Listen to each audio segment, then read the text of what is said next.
Good morning to all of you. आज हम लोग पिछले पेपर्स में जो ग्रुप डी के पेपर्स हुए थे उन सभी पेपर्स के न्यूमेरिकल्स को हल करने वाले हैं। आज हम लोगों ने लिया है 2 दिसंबर 2018 को जो तीनों शिफ्ट के पेपर हुए थे उन सभी न्यूमेरिकल्स को हम लोगों ने लिया है। प्रत्येक पेपर में लगभग 6 से 10 न्यूमेरिकल के बीच पूछे जा रहे हैं। यदि आप इन न्यूमेरिकल को नहीं सीखेंगे तो आपके पास होने की संभावनाएं कम हो जाती हैं। इसीलिए आपको सीखने के लिए बहुत ही अनिवार्य है और बहुत ही सरल भाषा में आपको सिखाने वाले हैं। देखिए क्या कह रहा है। पहला न्यूमेरिकल है, जब बिजली के हीटर स्रोत से 4 एम्पियर दे रखा है, यानी कि जाहिर सी बात है ये धारा होगी। I बराबर 4 एम्पियर हो गया।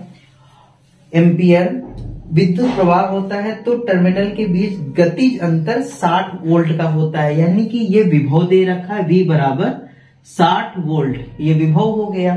ठीक है, फिर उसके बाद कह रहा है यदि गतिज अंतर 157.5 वोल्ट हो, यानी कि ये आपका फिर वोल्ट दे दिया 157.5 वोल्ट, तो 2 वोल्ट दे दिए, यहाँ पे 1 और 2 लिख देंगे। ठीक है, और फिर इसकी जो है धारा पूछ रहा है। ठीक है, तो धारा I जो है इसको भी I1 I2 ले लेंगे और इसकी धारा जो है ये पूछ रहा है। ठीक है, ये हो जाएगा।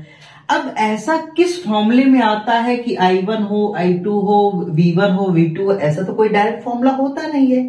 फिर क्या करेंगे, आपने ओम का नियम पढ़ा था जिसमें V और I आता है, तो V बराबर होता है IR, ये फॉर्मूला होता है। I नीचे कर देंगे यहां पर।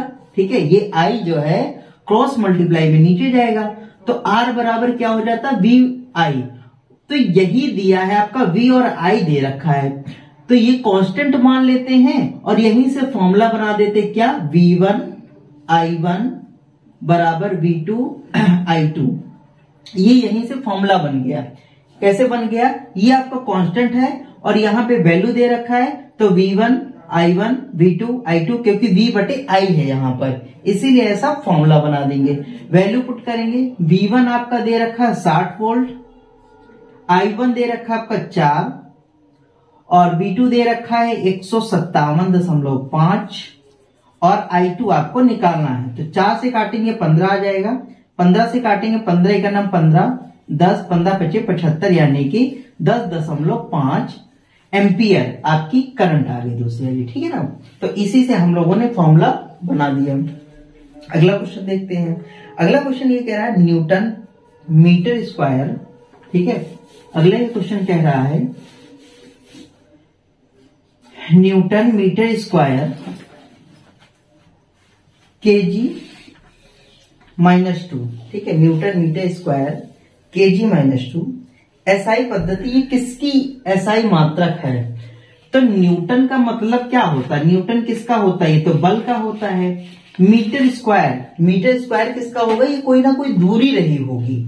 ठीक है, ये कोई ना कोई दूरी रही होगी और वो दूरी R रही, मान लो R है यहाँ पर, और बटे में ये kg -2 है। -2 जब नीचे जाएगा तो ये क्या बन जाएगा, ये ऐसा बन जाएगा कुछ, न्यूटन मीटर स्क्वायर प्रति kg का स्क्वायर।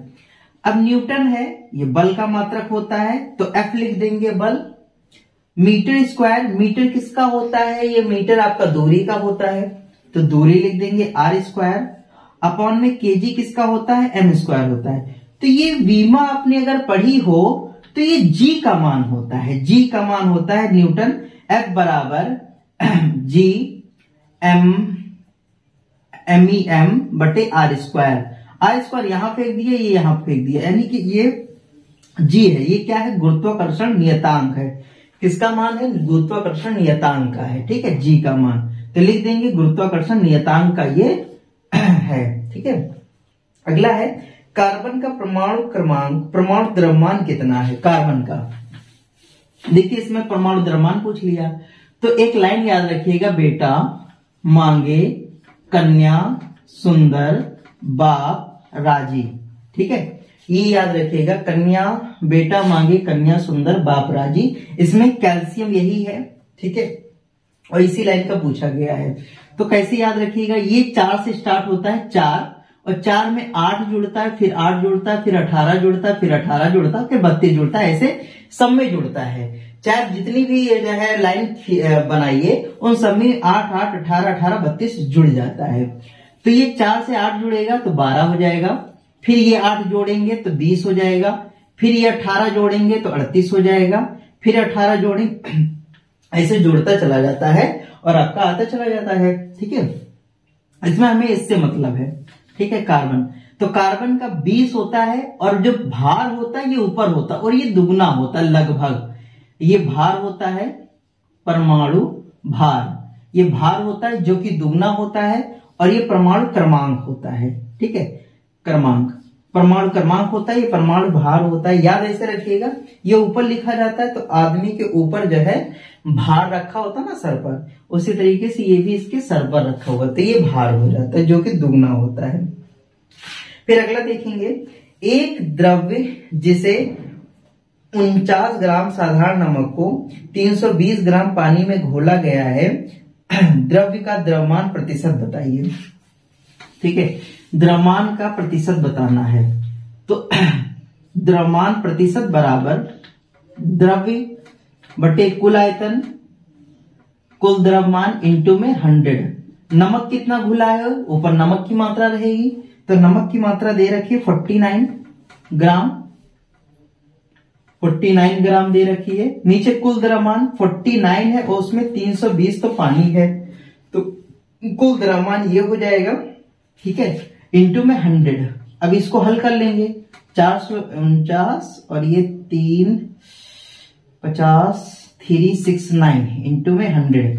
इसको जब हल करेंगे 3.18% के लगभग आपका आंसर आ जाएगा। ठीक है, तो नमक की मात्रा बटे कुल आयतन इंटू में 100, ये आपका होता है द्रव्यमान प्रतिशत। ठीक है, फिर है डैश ऊर्जा 2 प्रकार की होती है। निम्नलिखित में से कौन सी ऊर्जा 2 प्रकार की होती है? देखिए, यांत्रिक ऊर्जा जो होती है, ठीक है, यांत्रिक ऊर्जा जो होती है वो आपके 2 टाइप की होती है। एक तो हो जाती है गतिज ऊर्जा, ठीक है, गतिज ऊर्जा हो जाती है, और स्थितिज ऊर्जा हो जाती है। ठीक है, ये 2 प्रकार की ये आपकी यांत्रिक ऊर्जाएं हो जाती हैं। फिर अगला न्यूमेरिकल देखेंगे, यदि गेंद को ऊपर की ओर 25 मीटर प्रति सेकंड के प्रारंभिक वेग से फेंका जाता है, तो प्रारंभिक वेग कितना दे रखा है? प्रारंभिक वेग हमेशा u होता है, u बराबर 25 मीटर पर सेकंड है, ये दे रखा है u। वेग से फेंका जाता है तो अपने उच्चतम बिंदु तक पहुंचने पर कितना समय लेगा, यानी कि t पूछ रहा है। उच्चतम बिंदु तक पहुंचने में कितना समय लेगा? तो जब वो अपने, जैसे यहां से फेंक रहे हैं ऊपर, और जब अपने उच्चतम बिंदु, यहां पे तो u होता है, ये प्रारंभिक वेग होता है जो कि 25 दे रखा है, और यहां पे जब पहुंचेगा तो उसका अंतिम वेग हो जाएगा। और जब वो अपने उच्चतम बिंदु पर कोई चीज पहुंचती है तो उसके बाद, जैसे आपने किसी गेंद को ऊपर फेंका या पत्थर को ऊपर फेंका, तो यहां से अब वो लौट आएगी, फिर और ऊपर नहीं जाएगी, यही उच्चतम बिंदु होता है। और यहाँ पे v की वैल्यू क्या हो जाती है? 0 हो जाता है, यानी कि अंतिम वेग जो होता है वो 0 हो जाता है। जहां से पत्थर वापस नीचे आने लगता है वही आखिरी छोर होता है, तो वहां पे जो v की वैल्यू होती है, यानी कि अंतिम वेग जो होता है वो 0 हो जाता है। अब ऐसा किसमें आता है? ठीक है, g = 10 भी दे रखा है, तो ऐसा v हो, u हो, 10 हो, t हो, ऐसा कौन सा समीकरण गति का होता है? तो ऐसा होता है पहला समीकरण, v बराबर u माइनस gt, ये होता है। v अंतिम वेग 0 दे रखा, u प्रारंभिक वेग 25 दे रखा, माइनस g 10, और ये t वैल्यू ये इधर जाएगा, तो 10t बराबर 25 आ जाएगा, तो t बराबर 25/10 भाग देंगे तो 2.5 सेकंड आ जाएगा। ठीक है, तो इस तरीके से ये न्यूमेरिकल हम कर लेंगे। पहला समीकरण लगाएंगे गति का और ये हो जाएगा। अगला दे रखा है, एक 4 मीटर प्रति सेकंड के एक समान वेग से, यानी कि वेग दे रखा, फिर वेग दे रखा है इसमें 4 मीटर प्रति सेकंड, ठीक है, वेग दे रखा है यानी कि u, यह v, ठीक है, v बराबर दे रखा 4 मीटर प्रति सेकंड वेग दे रखा है। आगे बढ़ी जाती जिसकी गतिशील ऊर्जा, गतिज ऊर्जा यानी कि काइनेटिक एनर्जी, ठीक है, काइनेटिक एनर्जी यानी कि गतिज ऊर्जा, गतिज ऊर्जा दे रखा है, कितनी दे रखा है 120 जूल, 120 जूल ये दे रखा है। तो उसका द्रव्यमान पूछ रहा है कितना होगा, द्रव्यमान यानी कि m निकालना है। m कैसे निकालेंगे, इसी का फॉर्मूला लगा देंगे, kinetic energy equal to half mv का स्क्वायर। काइनेटिक एनर्जी दे रखा है 120 जूल, हाफ m की वैल्यू दे रखा है आपका m, और v स्क्वायर दे रखा 4 इंटू 4, 2 से काट देंगे, 2 दूनी 4, ठीक है। अब ये नीचे जाएगा, 4 दूनी 8, इसके नीचे जाएगा 8 बराबर m, तो ये आ जाएगा 8 इकाना 8 45 यानी कि 15 किलोग्राम इसका मान आ जाएगा।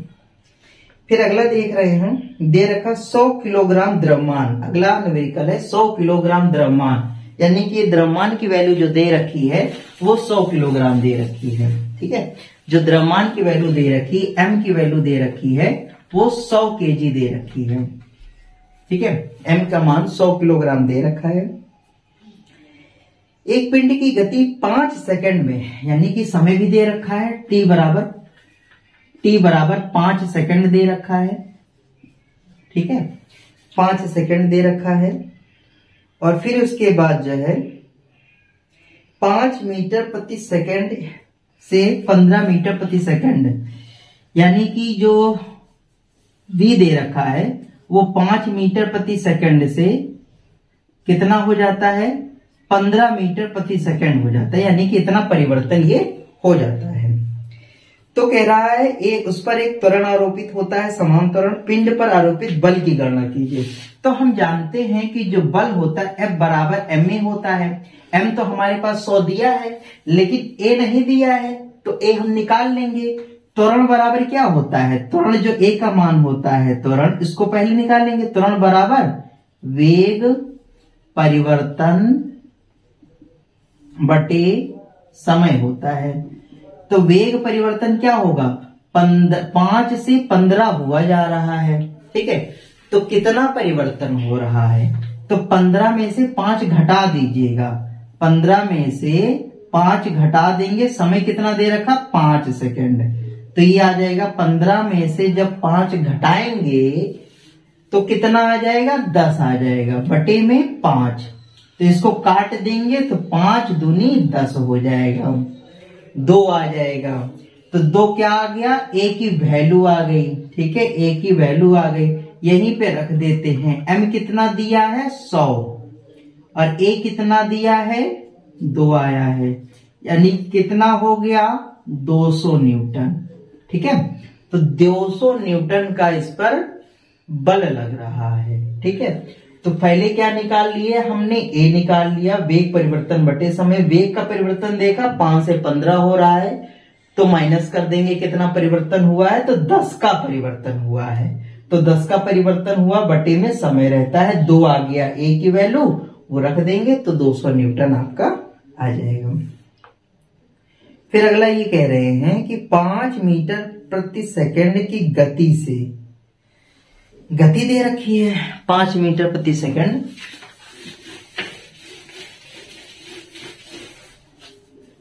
गति दे रखी है 5 मीटर प्रति सेकंड की गति से बढ़ रहे द्रव्यमान m की एक वस्तु की गतिज ऊर्जा 25 है, यानी कि काइनेटिक एनर्जी दे रखी है, काइनेटिक एनर्जी 25 दे रखी है, ठीक है, 25 जूल दे रखी है। इसकी गति को दुगुना हो जाने पर गतिज ऊर्जा कितनी गुना हो जाएगी, देखिए गतिज ऊर्जा क्या होती, kinetic energy half mv square, यही तो होती है, यानी कि क्या, ये तो कांस्टेंट है आपका, ठीक है, ये तो कांस्टेंट है।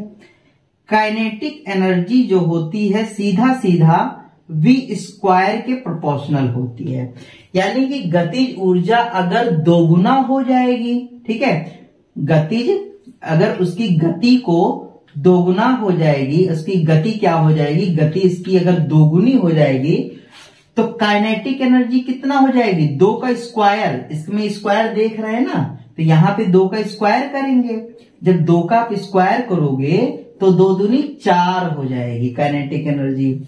अगर मान लो यहीं पे देता कि गतिज ऊर्जा 3 गुनी हो जाए तो 3 का स्क्वायर कर देते तो गतिज ऊर्जा कितनी हो जाती? 9 हो जाती। तो गतिज ऊर्जा हमेशा स्क्वायर में चलती है। तो यहां पे क्या कह रहे हैं? यहां ये कह रहे हैं दोगुना हो जाती गति क्या कह रहा है? गति दोगुना हो जाती है। तो गतिज ऊर्जा कितनी हो जाएगी? गतिज ऊर्जा कितनी हो जाएगी? 4 गुना। ठीक है, गतिज ऊर्जा 4 गुना हो जाएगी। 2 का स्क्वायर कर देंगे तो 2 का स्क्वायर करेंगे 4 गुना हो जाएगी। तो काइनेटिक एनर्जी पहले 25 थी, अब 4 गुना हो जाएगी। तब काइनेटिक एनर्जी कितनी हो जाएगी? 25 चौका 100, यानी कि 100 जूल हो जाएगी। 4 गुना कर दिया। ठीक है, तो ये 4 गुना हो गया। फिर अगला है 1 बिलियन में 320 ग्राम जल में 31 ग्राम नमक है, द्रव्यमान प्रतिशतता आपको बतानी है। ठीक है, तो इसमें भी वही फॉर्मूला लगा देंगे। इसमें भी वही फॉर्मूला लगा देंगे क्या कि द्रव्यमान प्रतिशतता इज इक्वल टू द्रव्यमान बटे कुल द्रव्यमान। नमक ऊपर नमक का रखेंगे, अगर नमक घुला है तो ऊपर नमक का रखेंगे इंटू में 100। ऊपर कितना? 31 रखेंगे, नीचे 31 प्लस 320 इंटू में 100। तो 3100 बटे में 320, ये 351 हो जाएगा। जब डिवाइड करेंगे तो आप देख लीजिएगा कुछ ऐसा ही आ जाएगा, 8.83%। फिर अगला देखते हैं, एक इलेक्ट्रिक हीटर में किसी सोर्स से 4 एम्पियर की धारा दे रखा है 4 एम्पियर। लिख लेंगे 4 एम्पियर यानी कि आई दे रखा है 4 एम्पियर की धारा प्रवाहित होती है, तो उसका विभवांतर 60 वोल्ट होता है। फिर विभवांतर दे रखा 60 वोल्ट होता है। अब ये कह रहे हैं यदि विभवांतर बढ़कर 165 हो जाए, यानी कि दूसरा विभवांतर 165 दे रखा है, तो इसको आप 1 मान लीजिए, इसको 2 मान लीजिए, इसको 1 मान लीजिए और I2 आपका पूछा गया है। तो फिर वही काम करेंगे, क्या करेंगे? ओम का नियम V बराबर IR। ठीक है, I को नीचे फेंक दिया, यहां पे आ गया। फिर हमें क्या V1 V2 I1 I2 दे रखा है, तो V बराबर IR से फॉर्मूला बना लेंगे। क्या? V1 बटे I1 बराबर V2 बटे I2। V1 दे रखा है 60, I1 दे रखा है 4, I2 दे रखा है 165, I1 दे रखा है पता नहीं। 4 से कट गया 15 आ गया। अब 15 एकन्नम 15, 15 एकन्नम 15, यानी कि 11 एम्पियर आपका आंसर आ गया। ठीक है, तो ये एक शिफ्ट के क्वेश्चंस हो गए और बाकी दूसरी तीसरी शिफ्ट के पेपर हम लोग अगले वीडियो में देखेंगे। ठीक है, तब तक आप इसकी प्रैक्टिस करते रहिए और ऐसे ही सब आपसे पूछे जाए।